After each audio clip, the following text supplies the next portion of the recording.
بسم اللہ الرحمن الرحیم۔ آج میں آپ لوگوں کے ساتھ بہت ہی پیاری ویڈیو شیئر کرنے جا رہی ہوں کہ یہ نیچے دی گئی یہ دعا چاہے سچے دل سے پڑھیں یا جھوٹے دل سے، دنیا اور آخرت کے کاموں پر کفایت کا نبوی نسخہ ہے۔ یہ 7 مرتبہ پڑھیں۔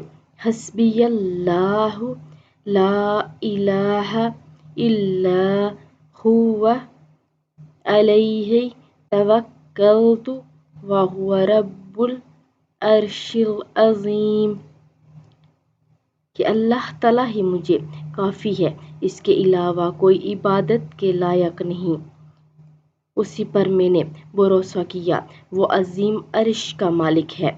اس کی فضیلت یہ ہے کہ جو شخص شام کے وقت یہ دعا 7 مرتبہ پڑھے تو اللہ تعالیٰ دنیا اور آخرت کی تمام فکروں کے لیے کافی ہو جاتے ہیں۔ یہ دعا چاہے سچے دل سے پڑھیں یا جھوٹے دل سے، پریشانی دور ہو جائے گی۔ تو آپ سبھی اس پر عمل کریں۔ بالکل مختصر سے کلمات ہیں۔ حسبی اللہ لا الہ الا ہوا علیہ توکلت وہو رب العرش العظیم۔